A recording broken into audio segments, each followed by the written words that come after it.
Mga pagbasa ng mga salita ng makapangyarihang Diyos.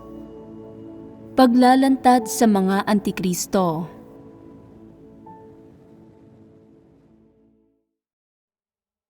Ika-15 item. Hindi sila naniniwala na mayroong Diyos at itinatanggi nila ang diwa ni Kristo. Unang bahagi. Sa proseso ng pananampalataya at pagsunod sa Diyos, laging may mga kuro-kuro na lumilitaw sa mga Antikristo tungkol sa pagkakakilanlan at diwa ng Diyos, at palagi nilang tinatanong kung bakit nagsasalita lamang ang Diyos at hindi nagpapakita ng mga tanda at kababalaghan. Kahit na nagbabasa rin ang mga Antikristo ng mga salita ng Diyos, hindi nila intensyon na hanapin o tanggapin ang katotohanan, kundi binabasa nila ang mga ito ng may mentalidad ng pag-aaral at pagsusuri. Bilang resulta, bukod sa hindi sila nagkakaroon ng tunay na pananalig, lalo pa silang nagdududa at nagkikimkim ng higit pang kuro-kuro tungkol sa Diyos na nagkatawang tao, habang lalo silang nagsisiyasat. Ang pangunahing kuro-kuro nila ay naniniwala silang dapat magkaroon si Kristo ng sobrenatural na pagkatao. Iniisip nila, kung may normal na pagkatao si Kristo at hindi nagpapakita ng mga tanda o kababalaghan, paano mapapatunayan na Diyos siya? Sa puso ng mga Antikristo, tanging ang Espiritu ng Diyos ang Diyos at tanging ang isang laman na makakapagpakita ng mga tanda at kababalaghan ang Diyos. Kung nagtataglay lamang ng normal na pagkatao ang isang laman at hindi nagpapakita ng mga tanda at kababalaghan, kahit na kaya niyang ipahayag ang katotohanan, hindi siya itinuturing na Diyos. Sa makatwid, hindi nakakagulat na palaging pinagdududahan ng mga Antikristo ang diwa ng Diyos na nagkatawang tao. Kahit gaano pa karaming bagay ang mangyari sa Kanya, ang uri ng tao na isang Antikristo ay hindi kailanman sumusubok na harapin ang mga ito sa pamamagitan ng paghahanap sa katotohanan na nasa mga salita ng Diyos. Lalong hindi nila sinusubukang makita ang mga bagay-bagay sa pamamagitan ng mga salita ng Diyos. Ito ay dahil ganap silang hindi naniniwala na ang bawat linya ng mga salita ng Diyos ay katotohanan. Paano man ibinabahagi ng sambahayan ng Diyos ang katotohanan, nananatiling hindi nakikinig ang mga Antikristo, at bunga nito ay wala silang tamang saloobin anuman ang sitwasyong kinakaharap nila, partikular na pagdating sa kung paano nila hinaharap ang Diyos at ang katotohanan. Matigas na tumatanggi ang mga Antikristo na isantabi ang kanilang mga kuro-kuro. Ang Diyos na kanilang pinaniniwalaan ay isang Diyos na nagsasagawa ng mga tanda at kababalaghan, ang isang sobrenatural na Diyos. Sino mang nakakagawa ng mga tanda at kababalaghan, si Guanyin Bodhisattva man, si Buddha o si Mazu, tinatawag nilang mga Diyos. Naniniwala sila na ang mga Diyos na may taglay na pagkakakilanlan ng Diyos ang tanging makakagawa ng mga tanda at kababalaghan, at ang mga hindi nakakagawa, gaano man karami ang katotohanang kanilang naipapahayag, ay hindi tiyak na mga Diyos. Hindi nila nauunawaan na ang pagpapahayag ng katotohanan ay ang dakilang kapangyarihan at pagkamakapangyarihan sa lahat ng Diyos. Sa halip, iniisip nila na ang paggawa lamang ng mga tanda at kababalaghan ang dakilang kapangyarihan at pagkamakapangyarihan sa lahat ng mga Diyos. Kaya, tungkol sa praktikal na gawain ng Diyos na nagkatawang tao sa pagpapahayag ng katotohanan para lupigin at iligtas ang mga tao, sa pagdidilig, pagpapastol, at pangunguna sa mga hinirang na tao ng Diyos, sa pagpaparanas sa kanila ng aktwal na paghatol, pagkastigo, mga pagsubok, at pagpipino ng Diyos, at para maunawaan ang katotohanan, maiwaksi ang mga tiwaling disposisyon nila, at maging mga tao na nagpapasakop at sumasamba sa Diyos, at iba pa. Itinuturing ng mga Antikristo ang lahat ng ito bilang gawain ng tao at hindi ng Diyos. Sa isipan ng mga Antikristo, dapat magtago ang mga Diyos sa likod ng isang altar at himukin ang mga tao na mag-alay sa kanila. Kinakain ang mga pagkaing inihahandog ng mga tao, nilalanghap ang usok ng insensong sinusunog ng mga tao. Tumutulong kapag may problema ang mga ito, ipinapakitang napakamakapangyarihan nila at nagbibigay ng agarang tulong sa mga tao sa saklaw ng kung ano ang nauunawaan ng mga tao at tinutugunan ang kanilang mga pangangailangan kapag humihingi ng tulong ang mga tao at taimtim sila sa kanilang mga pagdalangin. Para sa mga Antikristo, ang Diyos lamang na kagaya nito ang isang tunay na Diyos. Samantalang hinahamak naman ng mga Antikristo ang lahat ng ginagawa ng Diyos sa kasalukuyan. At bakit ganoon? Kung pagbabatayan ang kalikasang diwa ng mga Antikristo, ang kinakailangan nila ay hindi ang gawain ng pagdidilig, pagpapastol at pagliligtas na ginagawa ng lumikha sa mga nilikha, kundi ang kasaganaan at katuparan ng kanilang mga pangarap sa lahat ng bagay upang huwag maparusahan sa buhay na ito at mapunta sa langit sa mundong darating. Kinukumpirma ng kanilang pananaw at mga pangangailangan ang kanilang diwa ng pagkamuhi sa katotohanan. Mahilig ang mga Antikristo sa kabuktutan, sa sobrenatural at sa mga himala, at maging sa pagsamba sa mga kilos at maladyaablong salita ni Satanas at ng masasamang espiritu na mga negatibo at buktot na bagay bilang banal at bilang ang katotohanan. Itinuturing nila ang mga ito bilang mga pakay ng panghabang buhay nilang pagsamba at paghahangad at bilang mga bagay na dapat pahalagahan at ipalaganap sa mundo. Dahil dito, hindi kailanman magbabago ang kanilang mga kuro-kuro at pananaw tungkol sa pagkakakilanlan ng Diyos habang sumusunod sila sa Diyos. Kung hindi maisa sa katuparan ng mga gayong tao ang mga ambisyon nila sa sambahayan ng Diyos, kung hindi maitataas ang kanilang ranggo o kung hindi sila magagamit at hindi nila makakamit ang mabilis at malaking tagumpay, magiging handa silang ipagkanulo ang Diyos anumang oras, sa anumang sandali at saan mang lugar. 10 taon nang nananampalataya ang ilan sa mga taong ito. Ang iba naman ay 20 taon na. At aakalain mong mayroon na silang pundasyon at hindi nila iiwan ang Diyos. Pero sa realidad, handa silang ipagkanulo ang Diyos at bumalik sa sekular na mundo anumang oras. Kahit hindi sila umalis sa iglesia, ang mga puso nila ay lumayo na sa Diyos at ipinagkanulo na ang Diyos. Sa tuwing may pagkakataon o oportunidad, maniniwala sila sa mga huwad na Diyos at masasamang espiritu.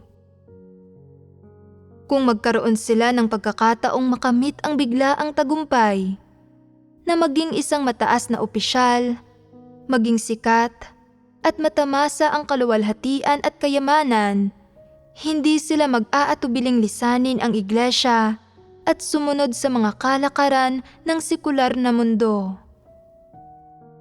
Tinatanong ng ilang Antikristo, Kung Diyos siya, bakit siya inuusig at hinahabol ng malaking pulang dragon? Kung Diyos siya, bakit hindi siya nagpapakita ng mga tanda at kababalaghan para puksain ang malaking pulang dragon? Napakaraming hinirang na mga tao ng Diyos ang nahuli at inusig ng malaking pulang dragon. Bakit hindi sila pinoprotektahan at inililigtas ng Diyos mula sa pang-uusig ni Satanas? Katulad lamang ito ng iniisip ng mga Pariseo ng Judaismo. Kung Diyos si Jesus, bakit siya ipinako sa krus? Bakit hindi niya mailigtas ang sarili niya? Hindi ito kailanman nauunawaan ng mga Antikristo dahil hindi nila tinatanggap ang katotohanan at hindi sila naniniwala na matutupad ang lahat sa pamamagitan ng salita ng Diyos. Naniniwala lamang sila sa nakikita nila at wala silang pananalig sa halaga o importansyang ipinakita ng lahat ng gawaing ginawa ng Diyos. Hindi sila naniniwala na katotohanan ang bawat salitang ipinapahayag ng Diyos at na matutupad at magkakatotoo ang bawat salita niya. Hindi sila naniniwalang ginagamit ang karunungan ng Diyos batay sa mga pakana ni Satanas o na ginagamit ng Diyos ang malaking pulang dragon para maglingkod bilang isang hambingan na magbubunyag ng kanyang pagkamakapangyarihan sa lahat at karunungan. Hindi sila naniniwala na ang Diyos ang may kataas-taasang kapangyarihan sa lahat ng bagay at na isinasakatuparan ng mga salita ng Diyos ang lahat ng bagay. Kaya, mga mananampalataya pa rin ba sa Diyos ang mga Antikristo? Hindi. Ang mga Antikristo ay mga taong tumatatwa at lumalaban sa Diyos. Ganap silang mga hindi mananampalataya. Ano ang mga pangunahing dahilan sa likod ng pagtanggi ng mga Antikristo na kilalanin ang pagkakakilanlan ng Diyos? Isa na rito ay ang hindi pagtutuwid ng Diyos sa lahat ng kawalan ng katarungan sa mundo. Ang hindi niya pagbibigay ng katarungan para sa sangkatauhan o hindi agarang pagpaparusa sa mga gumagawa ng kasamaan, tulad ng iniisip ng mga Antikristo na dapat niyang gawin ayon sa mga kuro-kuro nila. Araw-araw, maraming nagaganap na hindi makatarungang pangyayari sa loob ng lahat ng bagay na may kataas-taasang kapangyarihan ang Diyos. Pero tila walang pakialam ang Diyos dito at wala siyang sinasabi o ginagawa bilang tugon. Sa mata ng mga Antikristo, ang lahat ng nakikita nilang nagaganap sa mundo na saklaw ng nararanasan nila ay hindi umaayon sa mga kuro-kuro nila at hindi dapat nangyayari. Bakit nila iniisip na hindi dapat mangyari ang mga bagay na ito? Iniisip nila, kung mayroong Diyos, bakit hindi niya inaasikaso ang mga bagay na ito? Kung mayroong Diyos, bakit maraming masamang tao ang namumuhay pa rin ng maayos? Bakit ang mayayaman ay lalong yumayaman at ang mahihirap ay lalong naghihirap? Bakit ang mayayaman ay kumakain ng masasarap na pagkain araw-araw at labis na nagsasaya, habang marami pa rin ang kailangang mamalimos ng pagkain? Bakit inaapi, sinusupil at sinasamantala ang mga taong taos-puso? Bakit nagtatrabaho at nagpapawis ang ilang tao, gumagawa ng mahigit 8 oras bawat araw para sa napakaliit na kita, samantalang sa 1 oras ay kumikita ang iba ng higit sa kayang kitain ng isang tao sa buong buhay niya? Bakit hindi tinutugunan ng Diyos ang mga kawalang katarungang ito sa lipunan at sa mundo? Bakit ipinanganak ang ilan na may pilak na kutsara sa kanilang bibig, habang ang iba ay ipinanganak sa kahirapan at kapaguran? Bakit nagagawang tamasahin ng ilan ang kaluwalhatian at kayamanan at ang mapagmahal na kalinga ng kanilang mga pamilya sa buong buhay nila, habang ang iba ay hindi, kahit sila ay ipinanganak sa parehong panlipunang kapaligiran? Walang hanggang di malulutas na palaisipan ang mga ito sa puso ng mga Antikristo.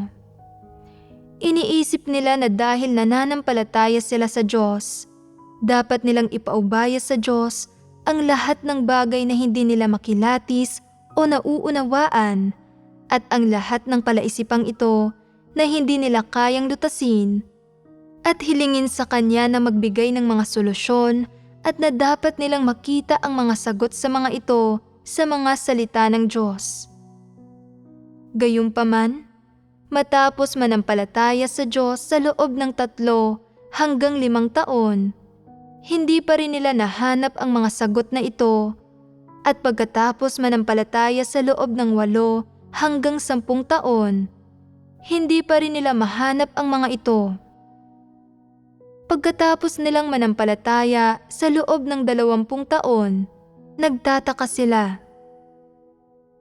Bakit wala pa rin akong nakukuhang sagot?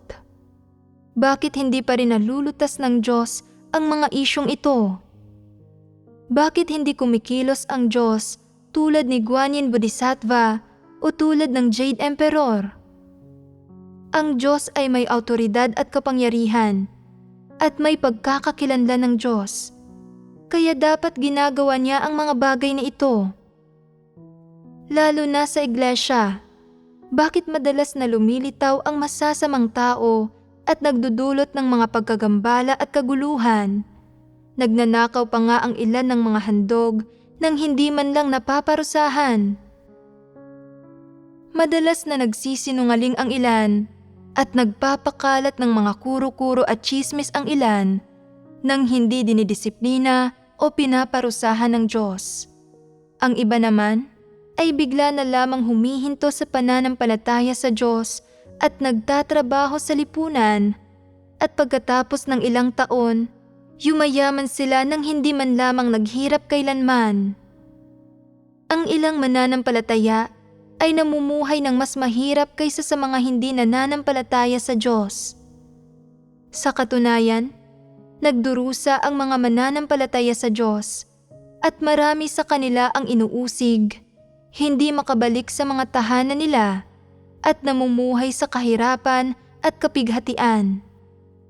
Hindi naman siguro ito ang kahulugan ng pananampalataya sa Diyos? Hindi naman siguro ito ang halaga ng pagsunod sa Diyos? Hindi naman siguro ito ang araw-araw na buhay na nais ibigay ng Diyos sa mga tao? Kapag may mga bagay na hindi kayang gawin ng mga tao, bakit hindi gumagawa ng isang hindi pangkaraniwang bagay ang Diyos para maunawaan at maintindihan nila ito agad? Maraming bagay ang hindi nauunawaan ng mga tao at hindi nila alam kung bakit kumikilos ang Diyos ng gayon. Bakit hindi nagsisindi ang Diyos ng isang lampara upang bigyang liwanag ang puso ng mga tao? Bakit hindi siya nagbibigay ng inspirasyon sa mga tao? Kapag gumagawa ng kasamaan ang mga tao at nagdudulot ng pagkagambala at kaguluhan, hindi tumitindig ang Diyos para direktang isumpa ang masasamang taong iyon at ipalasap sa kanila ang kaparusahan. Hindi pa ako nakakita ng maraming pagkakataong ginagawa ng Diyos ang mga gayong bagay. Minsan, kailangan ng mga tao ang kaliwanagan, pagtanglaw, at pagtutustos ng Diyos. Kaya bakit hindi nila maramdaman o makita ang Diyos? Nasaan ang Diyos? Ang lahat ng bakit na ito ay nananatiling walang sagot sa puso ng mga Antikristo. Hindi nila nauunawaan kung bakit ang mga bagay at penomenang ito ay hindi kailanman nagbabago, nababaliktad at lalong hindi bumubuti. Iniisip nila na ang pananampalataya sa Diyos ay dapat magdulot ng ganap na pagbabago sa mga tao, at na ang buong buhay nila, asal, kaisipan, at lalo na ang kalidad ng buhay nila at ang kanilang mga abilidad at talento ay dapat pawang umunlad sa isang positibong direksyon. Bakit hindi nila makita ang mga pagbabagong ito matapos ang 10 o 20 taon ng pagmamasid? Hindi kailanman nalulutas o natutupad ang mga bagay na pinapangarap o pinapantasya ng mga tao sa mga kuro-kuro nila matapos silang manampalataya sa Diyos. Kaya, ano ang kahulugan ng pananampalataya sa Diyos? Ano ang halaga ng pananampalataya at pagsunod sa Diyos? Nananatiling hindi nalulutas at walang sagot ang mga tanong na ito sa puso ng mga antikristo at hindi natatanto o natutupad ang mga ito ayon sa inaasahan ng mga antikristo, kaya hindi kailanman umiiral ang Diyos na nasa isip ng mga antikristo. At natural, ang siyang may taglay ng pagkakakilanlan ng Diyos ay tinatanggihan sa isipan ng mga antikristo magpakailanman. Masyadong maraming kontaminasyon ang pananampalataya ng mga antikristo sa Diyos. Sa realidad, hindi tunay na nananampalataya sa Diyos ang mga antikristo. Puro pagpapanggap lang ang lahat ng ito. Nananampalataya sila sa Diyos katulad ng pagsamba ng mga walang pananampalataya sa mga dyablo at idolo. Mahirap para sa kanila na tanggapin ang lahat ng ginagawa ng Diyos at lagi silang nagkikimkim ng mga pagdududa at katanungan. Itinatago nila ang mga pagdududa at katanungang ito sa puso nila at hindi sila naglalakas loob na ipahayag ang mga ito at magaling din silang magpanggap, kaya kahit gaano katagal na silang nananampalataya sa Diyos, nananatili silang ganap na hindi mananampalataya. Sinusukat nila ang Diyos at ang lahat ng kanyang kilos gamit ang mga pantasya nila, iba't ibang imahinasyon at kuro-kuro tungkol sa Diyos, pati na rin ang ilang tradisyonal na kaalaman ng tao at kuro-kuro ng moralidad.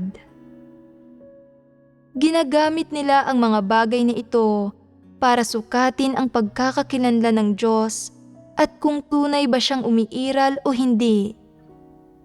At ano ang huling resulta?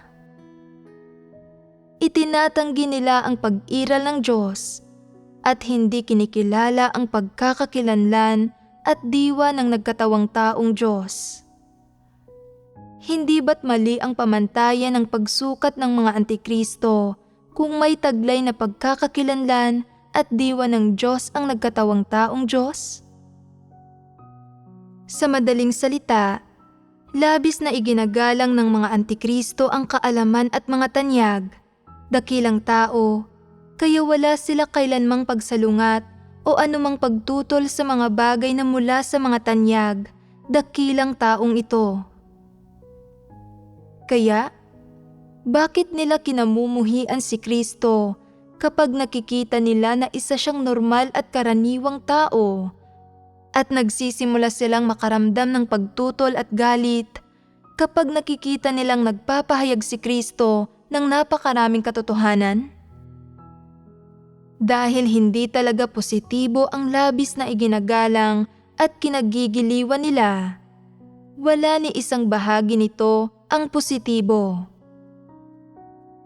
Ano ba ang gusto ng mga antikristo?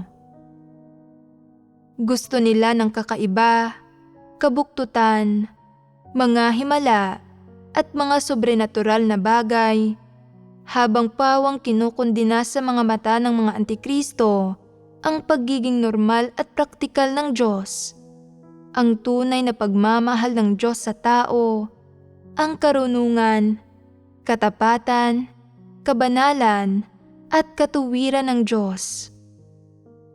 Halimbawa, para magkaroon ng pagkilatis at praktikal na matuto ng aral ang mga kapatid, pinamatnugutan ng Diyos ang isang sitwasyon. Anong sitwasyon ito? Isinaayos niya na manirahan kasama nila ang isang taong sinasapian ng demonyo.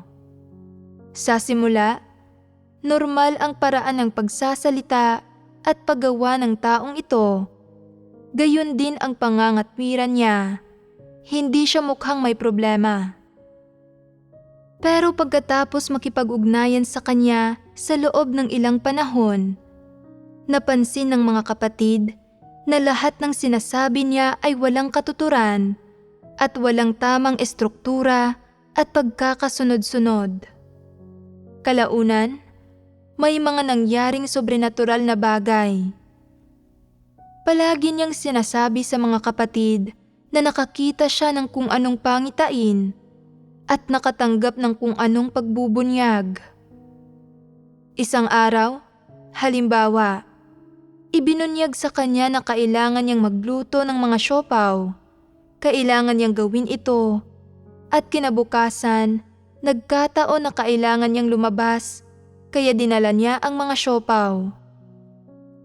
Kalaunan, ibinunyag sa kanya sa isang panaginip na dapat siyang pumunta sa timog. May taong naghihintay sa kanya sa isang lugar na 6 na milya ang layo. Pumunta siya. At doon mismo ay may taong naliligaw.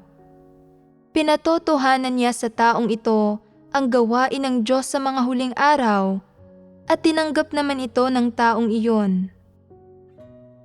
Palagi siyang nakakatanggap ng pagbubunyag.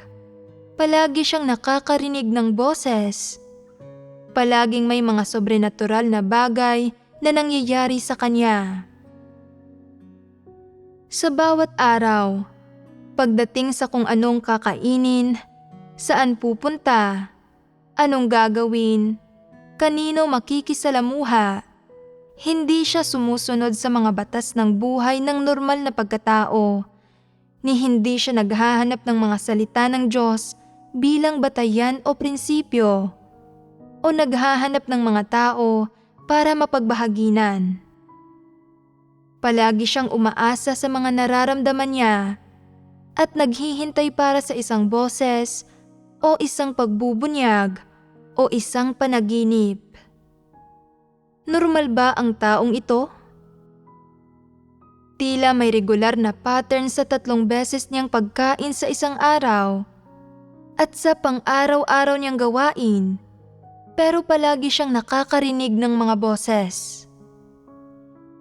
Kinilati siya ng ilang tao at sinabi ng mga ito na mga pagpapamalas ito ng pagsapi ng masamang espiritu.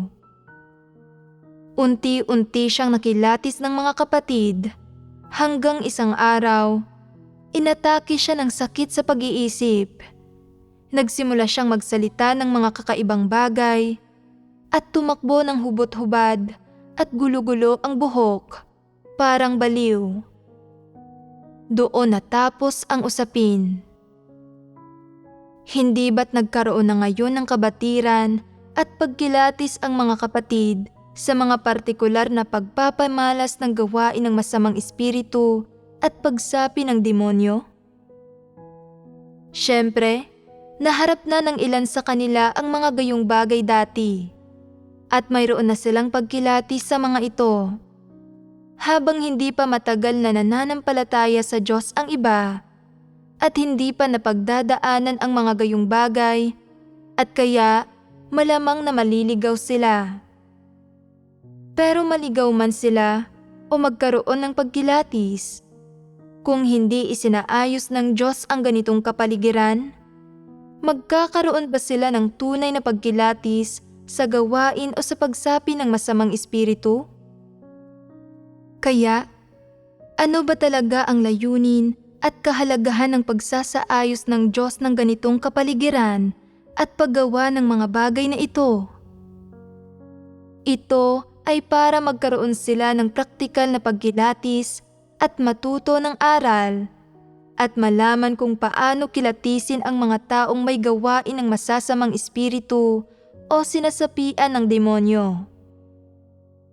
Kung sasabihan lamang ang mga tao kung ano ang gawain ng masamang espiritu, katulad ng isang guro na nagtuturo mula sa isang aklat at nagsasalita lamang tungkol sa mga teorya mula sa libro nang hindi pinapagawa ng anumang aktwal na ehersisyo o pagsasanay ang mga estudyante niya.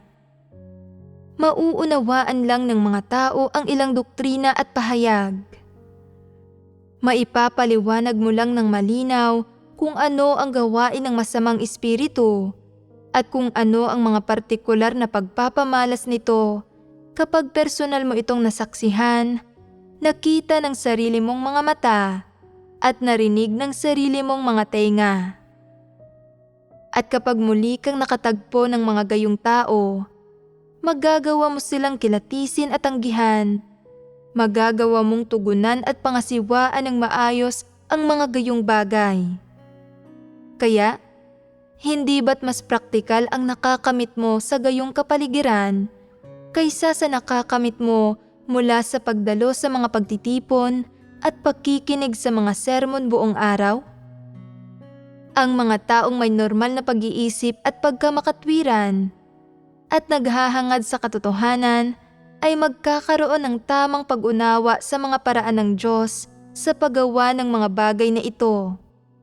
Hindi sila magrereklamo na sinasabing, "Bakit tinutulutan ng Diyos na lumitaw sa iglesia ang masasamang espiritu? Bakit hindi ako binalaan ng Diyos ng maaga? Bakit hindi niya nililinis ang masasamang espiritu?" Hindi sila magrereklamo tungkol sa mga bagay na ito. Sa halip, magpapasalamat sila. Pupurihin nila ang Diyos para sa kanyang napakagaling at matalinong gawain at sasabihing mahal na mahal ng Diyos ang tao. Gayunpaman, hindi tinatanggap ng mga antikristo ang katotohanan at kasabay nito, puno ng mga kuro-kuro at imahinasyon tungkol sa Diyos ang puso nila at talagang sinasamba nila sa kanilang puso ang mga dyablo at idolo at ikinukumpara at sinusukat ang lahat ng ginagawa ng tunay na Diyos laban sa mga idolo nila. Kaya, kapag nahaharap sila sa mga gayong sitwasyon, una nilang iniisip, gawain ba ito ng Diyos? Bakit napakahangal ninyo?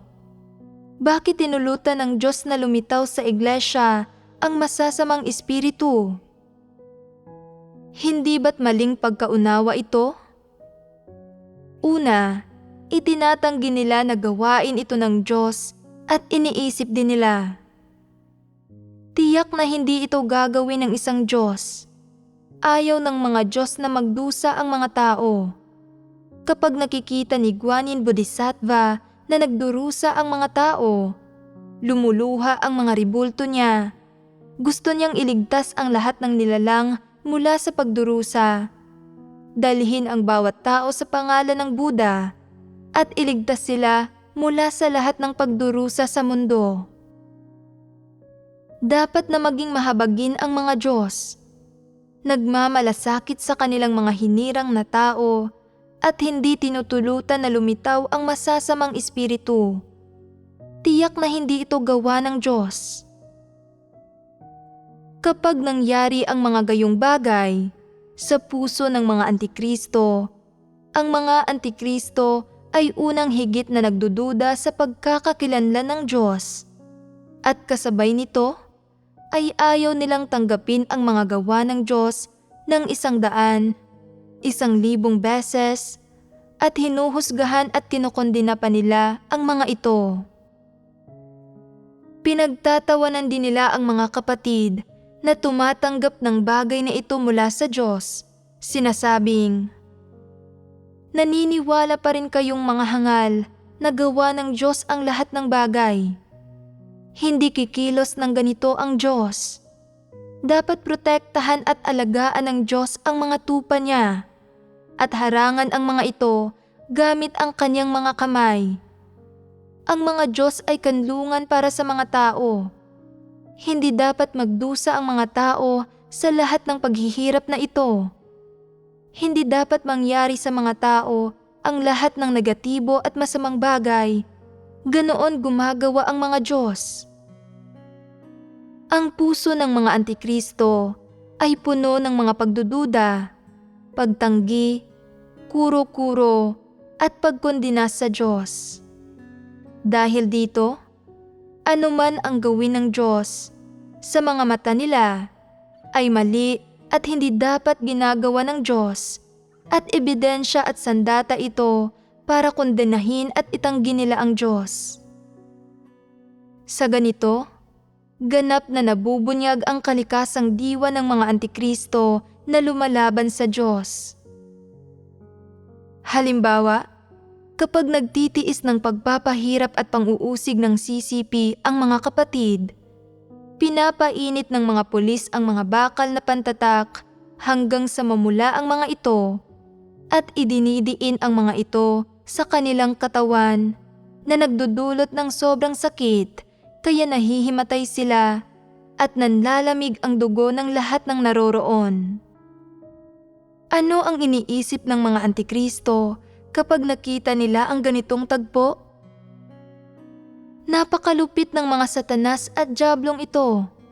Wala silang pagkatao. Wala silang awa o habag. Napakabrutal ng pamamaraan nila.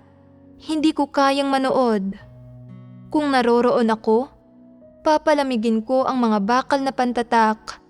Gagawin ko itong koton at dahan-dahan, may pagmamahal at malumanay na ididikit ito sa katawan ng mga tao.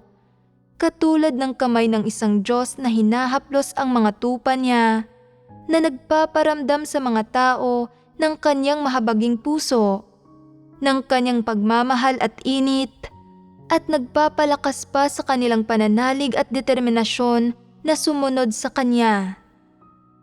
Ngunit ang mga tao ay tao lamang. Wala tayong kapangyarihang gumawa ng anuman habang pinapanood ang ating mga kapatid at kapwa-tao na nagdurusa ng husto. At nasaan ang Diyos? Bakit hindi pinipigilan ng Diyos ang mga kamay ng mga satanas at diablo sa sandaling ito? Bakit hindi niya pinapalamig ang mga mainit na bakal na pangtatak? Kapag dumikit ang mga bakal na pantatak sa mga kapatid, bakit hindi ginagawa ng Diyos na hindi nila maramdaman ang sakit? Kung si Guanyin Bodhisattva ito, tiyak na gagawin niya ito. Ayaw niyang makitang inaabuso ng mga nilalang ang isa't isa at na nagpapatayan ang mga ito. Ayaw niyang makita ang sino man sa kanila na nagdurusa ng kahit kaunting pang-aapi o sakit. Isinasaalang-alang niya ang lahat ng nilalang. Mas malawak kaysa sa langit ang puso niya at walang hanggan ang kanyang pagmamahal. Iyan ang tunay na Diyos. Bakit hindi ganito kumilos ang Diyos?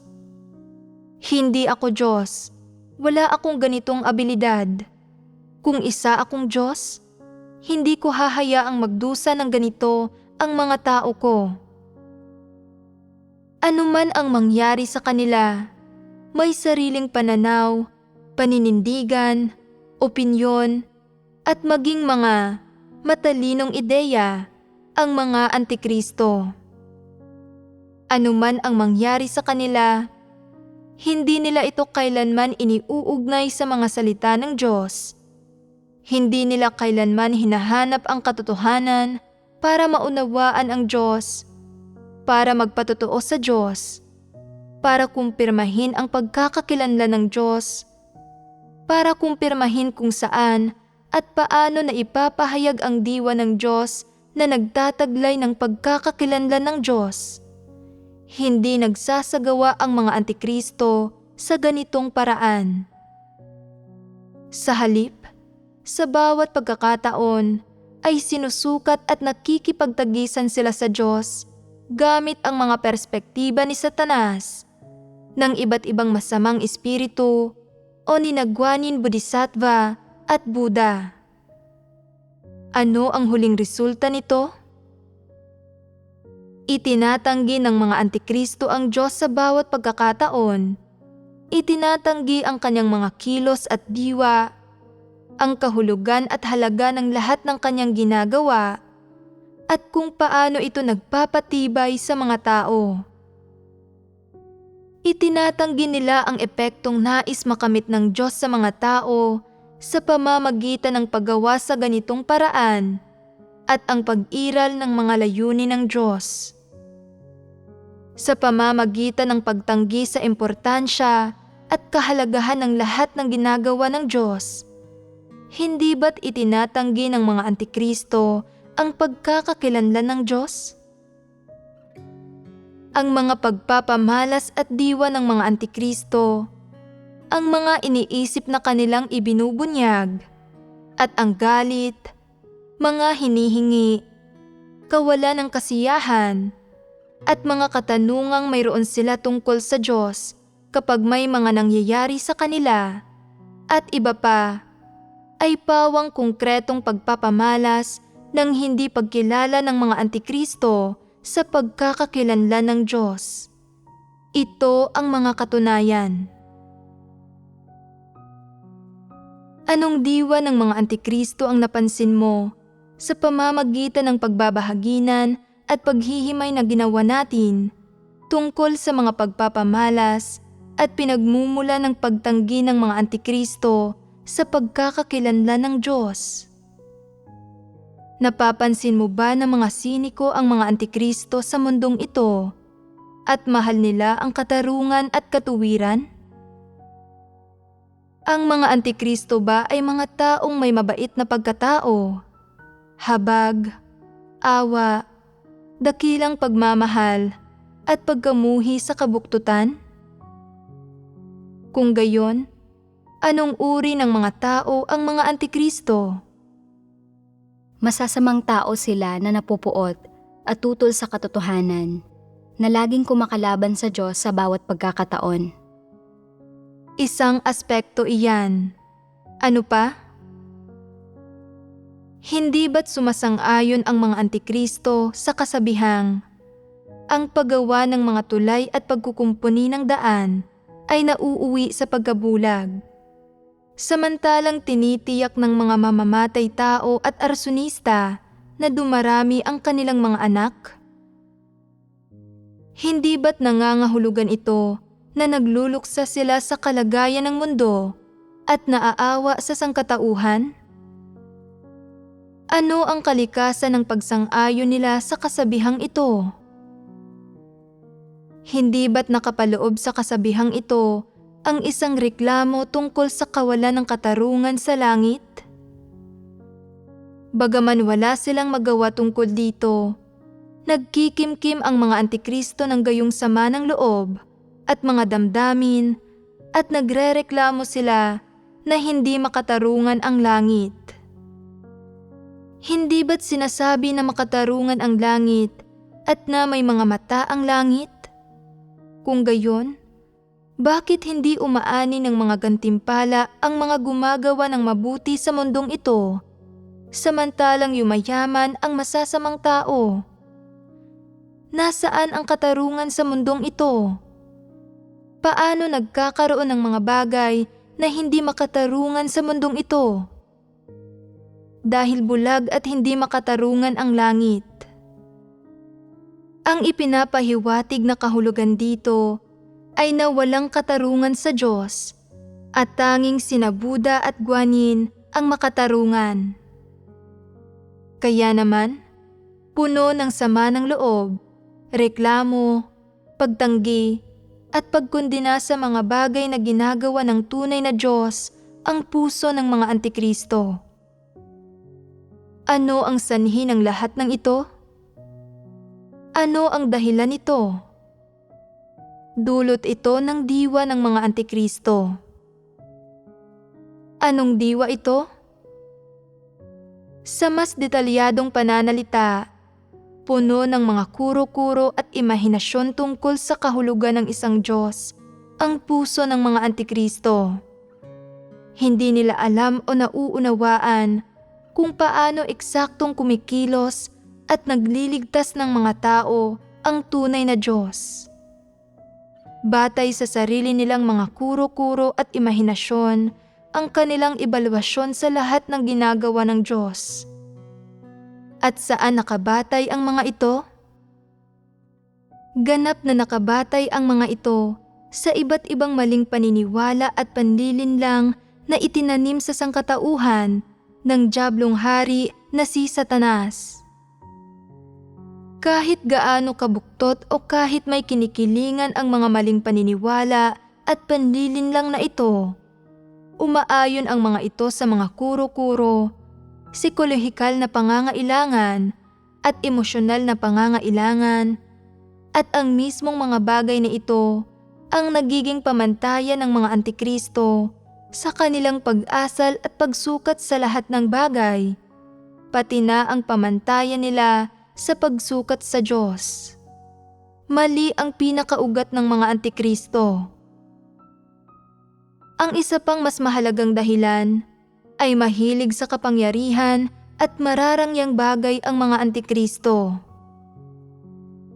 Halimbawa, ipagpalagay na ipinanganak sa isang palasyo ang isang tao at nakakatamasa ng napaka-espesyal na pagtrato araw-araw, kumakain ng pinakamasasarap na pagkain at nagsusuot ng pinakamagagandang damit. Hindi nila kailangang gumawa ng anuman at nakukuha nila ang anumang gusto nila.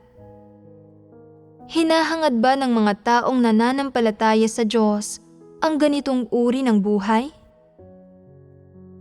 Makakaramdam ng kaunting inggit o selos ang isang normal na tao. Pero iisipin niya pagkatapos, inorden ng Diyos ang lahat ng ito. Saan man tayo ilagay ng Diyos, doon tayo maninirahan. Hindi matitiyak na angkop sa atin ang ganoong buhay. Makakaya bang manampalataya sa Diyos ng isang tao sa gayong kapaligiran? Mauunawaan ba niya ang katotohanan at maliligtas ba siya? Magiging mahirap iyon. Sapat na ang ibinigay sa atin ng Diyos. Basta kaya nating manampalataya sa Diyos at nasa tamang kondisyon tayo para basahin ang mga salita ng Diyos, gawin ang tungkulin natin, at makamit ang kaligtasan sa huli, iyon ang pinakamasayang bagay.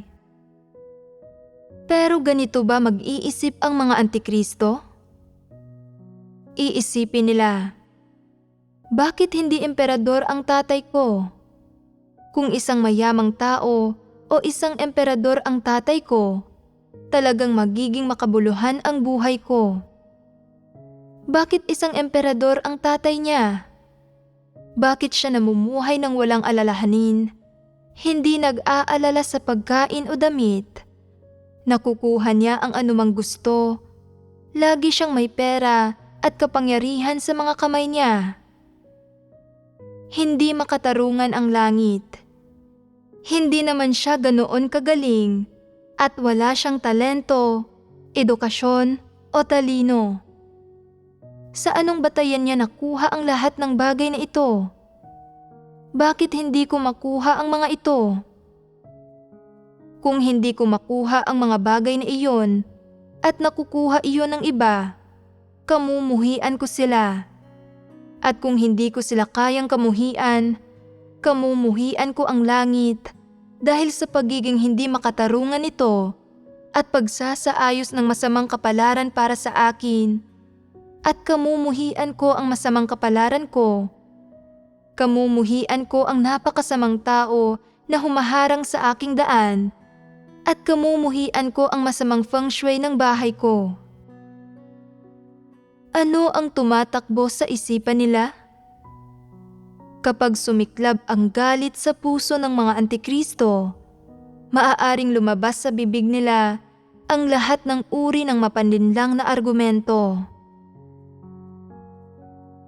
Sa panlabas, tila napakabuti ng mga antikristo, ngunit sa katunayan, walang positibo sa mga bagay na sinasamba at hinahangad nila.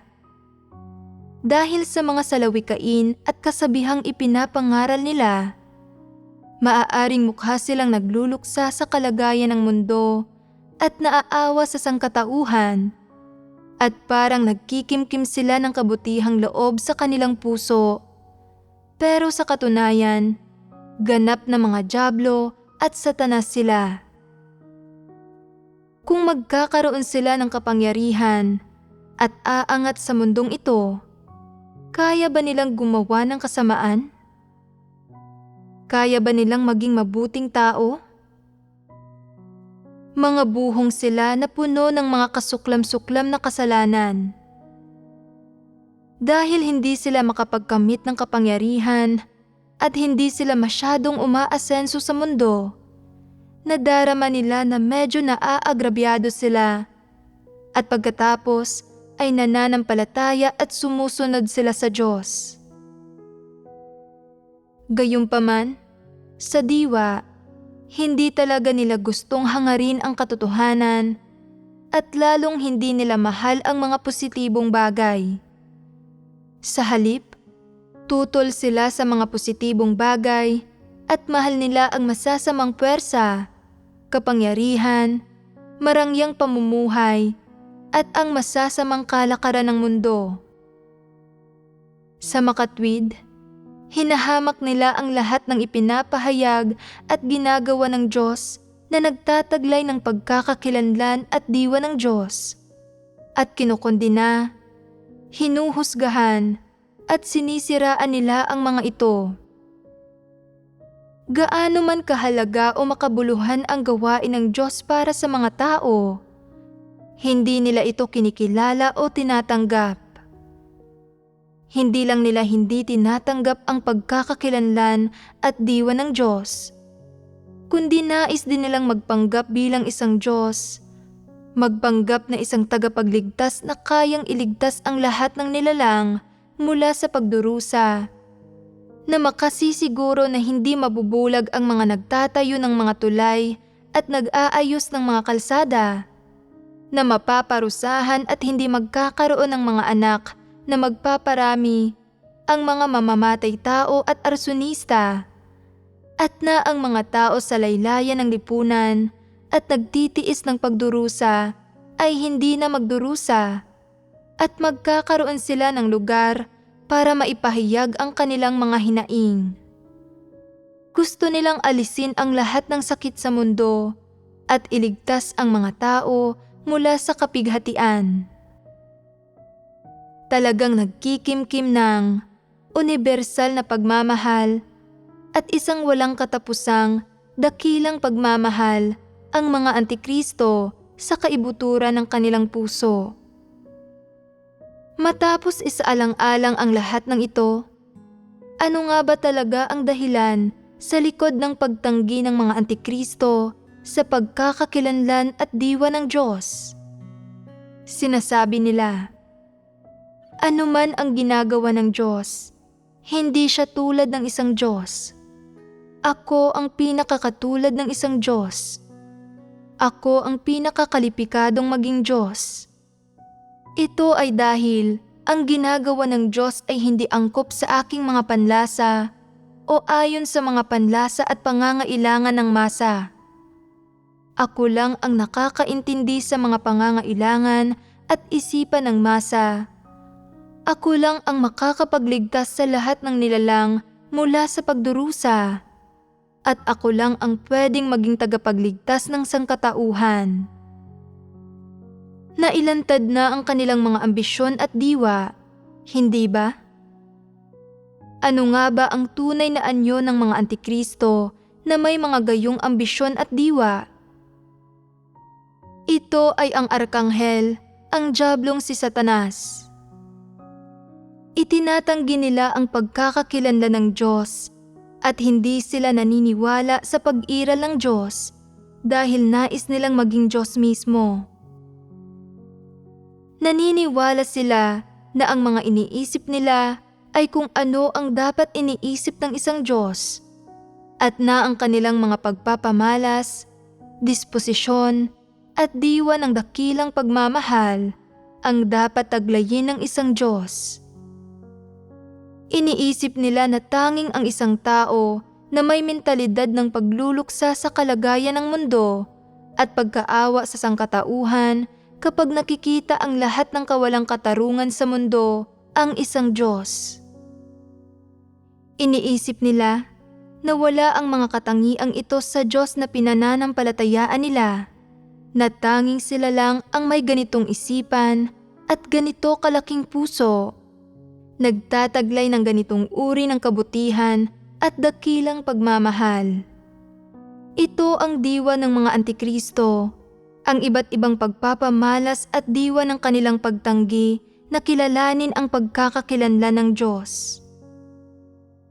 Sa makatwid, kung iginagalang mo ang mga antikristo bilang mga Diyos at sinasamba mo sila, hindi sasama ang loob nila sa iyo. Kung susundan mo sila, sinasabing ang kanilang pagkakakilanlan at diwa ay tulad ng sa mga Diyos, na ang kanilang isipan at dakilang pagmamahal ay katulad kay Buddha, at na mga Diyos sila, magagalak sila at lubos na masisiyahan sa iyo. Ito ang diwa ng mga antikristo. Hindi ba't buktot ang diwang ito na ipinapakita ng mga antikristo? Gaano mo man itaas ang pangalan ng Diyos at ang kanyang mga kahanga-hangang gawa, at gaano ka man magpatotoo sa lahat ng ginawa ng Diyos at sa mga halagang ibinayad niya para sa kaligtasan ng tao, magiging mapanlaban sila sa kanilang puso, sinasabing, "Hindi ko ito kayang purihin, hindi ko ito nakikita sa ganoong paraan." Pawang pangangarap ng gising at imahinasyon lamang ng tao iyon. Kapag nagpatotoo ka sa Diyos, sa kanyang karunungan, sa kanyang pagkamakapangyarihan sa lahat, sa kanyang masikap na layuning iligtas ang sangkatauhan, at sa mga halagang kanyang ibinayad, at nagpatotoo ka sa kanyang diwa, sa kanyang pagkakakilanlan, at sa lahat ng ginawa ng lumikha para sa sangkatauhan, isang uri lamang ng tao ang nababalisa, at iyon ay ang mga antikristo. At ano ang iniisip nila? Bakit palagi mong tinatalakay ang tungkol sa Diyos? Diniligan at sinuportahan din kita ng husto. Minahal kita, tinulungan kita, binilhan kita ng gamot noong may sakit ka, at sinuportahan kita. Nagbahagi ako sa iyo, at sinamahan kita noong inabandona ka ng iba. Bakit hindi mo ako pinupuri? Sa sandaling may magpatotoo o magpuri sa Diyos, sumasama ang loob ng mga antikristo at kinamumuhian nila ang nagpatotoo dahil sa inggit. Ano ang nararamdaman ng mga normal na mananampalataya sa Diyos kapag naririnig nilang pinupuri ng isang tao ang Diyos? Una, tutugon sila ng Amen sa sinabi ng taong iyon at sa patotoong batay sa karanasan na ibinahagi ng taong iyon. Dagdag pa rito, makikinig sila ng mabuti. Iniisip nila, ganoon kumilos ang Diyos sa kanila. Napakabuti ng Diyos. Tunay na mahal niya ang tao. Hahanapin ko rin ang katotohanan kung sakaling makaranas ako ng katulad na sitwasyon sa hinaharap. Nasaktan nila ang Diyos dahil sa pagkilos sa ganoong paraan. Kumilos din ako ng ganoon noon. Hindi ko lang iyon namalayan. May pagkakautang ako sa Diyos. Kapaki-pakinabang sa mga tao ang pagkilos ng Diyos sa ganitong paraan, at hindi ko ito natanto. Mukhang mas maliit ang tayog ko kaysa sa tayog ng taong ito. Hindi dalisay ang pag-unawa ko at mahina ang kakayahan ko. Ipinapanalangin ko na liwanagan at gabayan ako ng Diyos na isang taong maliit ang tayog. Paano sila hindi nanghina sa pagharap sa mga pagsubok? May gabay sila ng mga salita ng Diyos. Kung ako ang nahaharap sa mga gayong kalagayan, manghihina ako at baka madapa pa ako. ipinakita ng Diyos ang kanyang kabutihan sa akin sa pamamagitan ng pagpansin sa maliit kong tayog at hindi niya pa ako hinayaang harapin ang ganoong uri ng sitwasyon. Mabuti ang lahat ng ginagawa ng Diyos. Pero hindi natutuwa ang mga Antikristo kapag naririnig nila ito. Ano? Mabuti ang lahat ng ginagawa ng Diyos? Nasaan ang kabutihang ito? Kung mabuti ang lahat ng ginagawa ng Diyos, bakit negatibo at mahina ang mga tao? Kung mabuti ang lahat ng ginagawa ng Diyos, bakit may mga taong pinapatalsik? Kung mabuti ang lahat ng ginagawa ng Diyos, bakit laging may mga pagkagambala at kaguluhan habang ipinapalaganap ang ebanghelyo at habang ginagawa ang mga tungkulin? Nakagawa ako ng napakaraming mabuting gawa. Ginugol ko ang sarili ko, naghandog ako, at nagkamit ako ng mga tao sa pamamagitan ng pangangaral ng ebanghelyo. Bakit walang pumupuri sa akin? Bakit walang ibinibigay ang Diyos sa akin na anumang kapalit, anumang gantimpala? Kung nahihiya ang mga tao na purihin ako ng harap-harapan, ayos lang kung gagawin nila ito sa likod ko. Bakit walang pumupuri o bumabati sa akin? Wala ba akong anumang kabutihan? Sumasama ang loob nila. Kung may pumuri sa isang karaniwang tao, walang masyadong mararamdaman ang mga Antikristo. Ngunit sa sandaling may magpatotoo sa dakilang kapangyarihan, dakilang pagmamahal at karunungan ng Diyos, o sa pagkakakilanlan ng Diyos, nakakadama ng pagkamuhi at inggit ang mga Antikristo. Tuwing may handang magpasakop sa Diyos, maging isang wastong nilikha at maging isang taong hindi lumalampas sa mga hangganan niya at nagpapasakop sa ilalim ng kapamahalaan ng lumikha, hindi ito nagugustuhan ng mga Antikristo. Sinasabi nila, bakit handang-handa at aktibong-aktibo kang nagpapasakop sa Diyos? Bakit napakahirap para sa inyo na pakinggan ang sinasabi ko? Hindi naman mali ang sinasabi ko. Gusto nilang maging mga tagasunod nila ang mga tao, na pinupuri sila ng mga tagasunod na ito sa bawat pagkakataon. Binabanggit ang pangalan nila, na may puwang sila sa puso ng mga tagasunod. Napapanaginipan pa nga ang kanilang mga kabutihan at kalakasan, at pinupuri sila sa lahat ng makakasalubong nila. Kung magkakasakit sila at hindi magpapakita, sasabihin ng mga tao, ano ang gagawin namin kung wala ka? Kung wala ka, magkakawatak-watak kami. Hindi kami makakapagpatuloy sa pananampalataya o sa pamumuhay. Kung maririnig ito ng mga Antikristo, labis silang matutuwa, at para marinig ito, ay handa nilang tiisin ang anumang pagdurusa o magtiis ng ilang araw na hindi kumakain o natutulog. Pero kung walang pumupuri, gumagawang huwaran, sumasamba, o sumiseryoso sa kanila, sumasama ang loob nila at nagkikimkim sila ng pagkamuhi sa kanilang puso. Ito ang isang tipikal na Antikristo. Sa madaling salita, hindi kailanman kikilalanin ng mga Antikristo ang pagkakakilanlan ng Diyos. Hindi nila tinatanggap ang pagkakakilanlan at diwa ng Diyos, lalo na ang gawaing ginawa sa kanila nang siyang nagtataglay ng pagkakakilanlan at diwa ng Diyos. Hindi rin nila kinikilala o tinatanggap ang lahat ng gawaing ginawa ng Diyos sa sangkatauhan.